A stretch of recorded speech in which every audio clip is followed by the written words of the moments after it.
तो ये न्यूज़ आपको मिल चुकी होगी कि KuCoin FIU के साथ रजिस्ट्री हो चुका है इंडिया में। आप इसमें आप ट्रेडिंग कर सकते हो। और ये न्यूज़ KuCoin के जो ऑफिशियल एक्स या ट्विटर हैंडल में है वहाँ पे उसने पोस्ट किया है। साथ में FIU की भी जो ट्विटर है उसमें भी ये पोस्ट किया गया है कि KuCoin FIU के जो कॉम्प्लेंस है उसको फॉलो करने वाला है। तो इसके ऊपर आज बात करेंगे। इसके बारे में आपने बहुत न्यूज़ वगैरह देख चुके होंगे, आपने वीडियोस वगैरह आपने देख चुके होंगे, लेकिन जो कंसर्न है हमारी उसके ऊपर बात करेंगे। इसके बाद जो हमारी कंसर्न आती है हमारे टैक्स TDS को लेकर, हमारे डेटा को लेकर, ये सब कंसर्न आती है, इसके ऊपर हम यहाँ पे बात करेंगे। चलिए शुरू करते हैं वीडियो के टॉपिक पे। और अभी तक आपने टेलीग्राम चैनल को ज्वाइन नहीं किया तो लिंक आपको डिस्क्रिप्शन पे मिल जाएगा, जहाँ पे कॉल्स वगैरह प्रोवाइड करता हूँ। और यूट्यूब चैनल को सब्सक्राइब नहीं किया तो सब्सक्राइब करके बेल आइकन को प्रेस कर देना।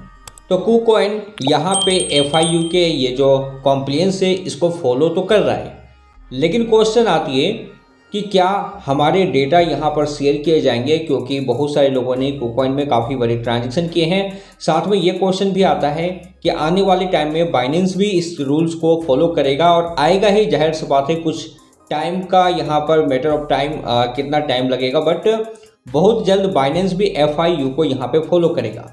लेकिन इस फॉलो करने के प्रोसेस में हमारी डेटा कितने यहाँ पर सेफ होंगे, टैक्स एंड TDS का क्या होगा, क्योंकि जाहिर सी बात है कि अगर KuCoin हो, बाइनेंस हो, इस FIU के जो कॉम्प्लियंस है उसको फॉलो करता है, लेकिन अगर हमारी पिछले टाइम की जो टोटल ट्रेड्स है, जो टोटल ट्रांजैक्शन है, P2P का ट्रांजैक्शन हो या इधर उधर का, बहुत सारे ट्रांजैक्शन होते रहते हैं।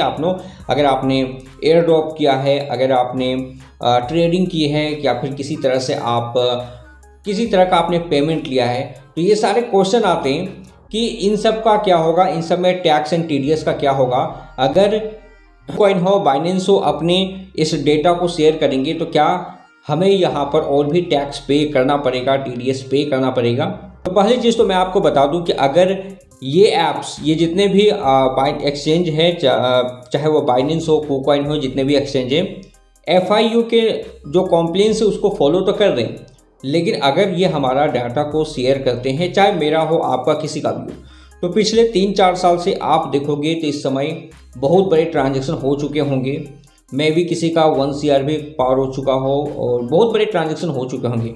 तो जाहिर सी बात है कि अगर ये डाटा शेयर होती है तो आप समझ सकते हो कि क्या टैक्स एंड TDS होगा। तो अगर डाटा शेयर करती है तो वाकई में एक काफ़ी यहाँ पर कॉम्प्लिकेटेड चीज़ें हो जाएंगे और हो सकता है आपको नोटिस वगैरह आना शुरू हो अगर डाटा शेयर होती है तो।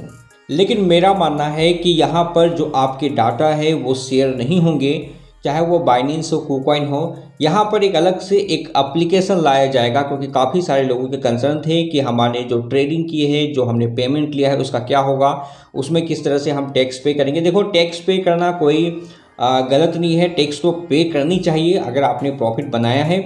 लेकिन उस टाइम के कोई हिसाब नहीं थे। 2 साल 3 साल का अगर आप देखो तो लोग ट्रेडिंग कर रहे थे, कोई किसी ने लॉस किया, प्रॉफिट की, उस समय कोई रूल्स वगैरह नहीं थे। तो उस समय के अगर हिस्ट्री वाइज अगर टैक्स एंड TDS मांगा जाए तो प्रॉब्लम हो सकती है, चीज़ें कॉम्प्लिकेटेड हो सकता है। तो मुझे जो लगता है, जो मैंने एक्चुअली में मैं लाइव सपोर्ट में भी मैंने बात किया तो मुझे मालूम चला कि जो चीज़ें होने वाली है कि इंडियन के लिए अगर बाइनेंस हो, KuCoin हो, जो भी FIU को फॉलो करेगा उसके लिए इंडियन अलग से ऐप्स आएगी, जहां पर आप KuCoin में ट्रेडिंग कर पाओगे। फिर से आपका KYC किया जाएगा, जैसे कि WazirX बाइनेंस में हमने देखा है, WazirX Coin26 में हमने देखा है। तो फिर से हमारा KYC किया जाएगा और उसमें आप ट्रेडिंग कर पाओगे अपनी KYC को करके। तो हो ये सकता है कि जो इंटरनेशनल एक्सचेंज है उसमें इंडियन यूजर को एक्सेप्ट नहीं किया जाएगा, और जिसको KuCoin में ट्रेड करना होगा वो इसके इंडियन ऐप को डाउनलोड करना पड़ेगा वहाँ पे, और डाउनलोड करने के बाद वहाँ पर KYC करके या KYC करके वहाँ पर वो ट्रेडिंग कर सकता है। बट आई डोंट थिंक कि कोई डाटा वगैरह शेयर किया जाएगा। तो मैं यहाँ पर जिस हिसाब से मैंने लाइव सपोर्ट में बात किया था, आई डोंट थिंक कि ऐसी कोई चीज़ें होने वाली हैं। तो लेट्स सी क्या होता है। जो मैंने लाइव सपोर्ट में बात किया वो मैंने आपको बताया कि कोई डाटा वगैरह शेयर नहीं किया जाएगा, लेकिन आप इंटरनेशनल जो एक्सचेंज है उसमें हो सकता है आप ट्रेडिंग नहीं कर पाओ, वहाँ पे इंडियन डाटा को सिलेक्ट नहीं किया जाएगा, इंडियन KYC नहीं होगी।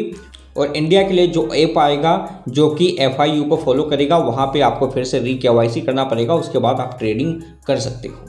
तो लेट्स सी क्या होता है। अब जब इसकी ऐप्स आएगी, इंडियन ऐप्स आएगी या फिर जो भी डिटेल्स होगा वो मैं अपडेट करूंगा। बाकी बाइनेंस भी FIU को जल्द ही फॉलो करने वाला है, इसका भी नोटिस आपको देखने को मिल सकता है। हालांकि अच्छा न्यूज़ है, क्योंकि इससे जो इंडियन हैं जो इन्वेस्टमेंट नहीं कर पा रहे हैं, जो कि CoinDC से आपने देखा है कि जो इंडियन एक्सचेंज है उसकी हालत काफ़ी ज़्यादा ख़राब हो जाती है और काफ़ी सारे डिफरेंसेस होते हैं, प्राइस वगैरह में काफ़ी प्रॉब्लम होती है।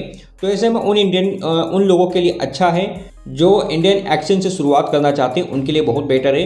वो अब KuCoin में भी ट्रेडिंग कर सकते हैं और आने वाले टाइम में बाइनेंस में भी ट्रेडिंग कर सकते हैं, जब वो FIU के जो कंप्लेंट्स है उसको फॉलो करेगा। तो वीडियो को लाइक कर दो, वीडियो अच्छा लगा है। मिलते हैं अपने नेक्स्ट वीडियो में एक नई इन्फॉर्मेशन के साथ। तब तक के लिए गुड बाय, जय हिंद।